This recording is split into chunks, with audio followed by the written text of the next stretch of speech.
تو بندہ اسی بات میں پہچانا جاتا ہے کہ مثل مشہور ہے کہ جسے عیش میں یاد خدا نہ رہی، جسے تیش میں خوف خدا نہ رہا۔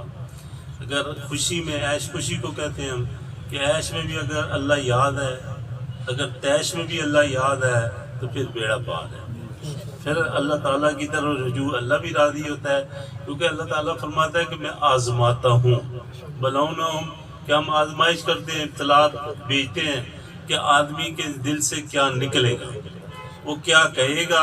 اب جو وہ کہہ رہا ہے اسی پہ اس کا ہمیں پتہ چلے گا کہ باطن کے اندر کیا مخفی و پوشیدہ ہے۔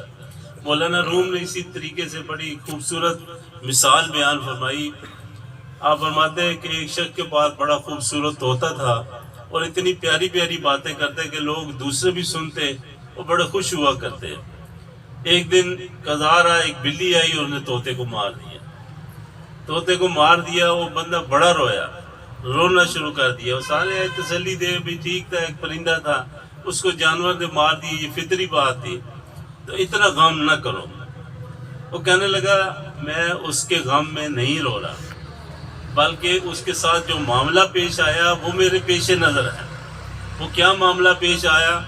کہتے ہیں جب بلی اس کے اوپر پڑی تو میں دیکھ رہا تھا، تو بجائے اسے وہ باتیں کرنے تھے اس نے ٹین ٹین کرنی شروع کر دی۔ کہتے ہیں میں بھی کلمہ پڑھتا ہوں، نمازیں پڑھتا ہوں، یہ نہ ہو کہ جب ملک الموت مجھ پر پڑے تو میرے منہ سے بھی وہ چیزیں نکلنے کے بجائے اس طرح کی چیزیں نکلنا شروع ہو جائیں۔ تو اللہ تعالیٰ یہی آزمائش بھیجتا ہے، جب ان چیزوں پر ثابت قدم رہتے ہیں تو اللہ پھر اگلے کام میں بھی ثابت قدم ہی رکھتا ہے، کہ ساری زندگی جیسا آپ مشہور ہے